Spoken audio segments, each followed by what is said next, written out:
everyone, isang mapagpalang araw po sa ating lahat, na mga sumusuporte sa Kalingap, lalong-lalo na po sa katulad kong OFW.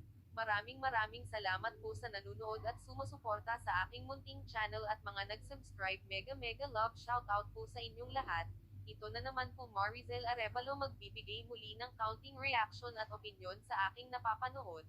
Ating suportahan Kuya Val Santos Matubang, Kalingap Rap, Ate Edna Vlogs. So guys, pa-subscribe, like, and comment kung nagustuhan nyo.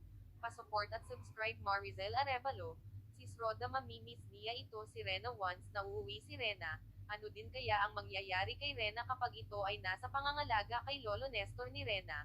At siguradong mamimiss ni Rena si Mama Roda niya. Once na umuwi na siya at ang kanilang bonding ng kanyang Mama Roda niya ay hahanap-hanapin nila sa isa't isa.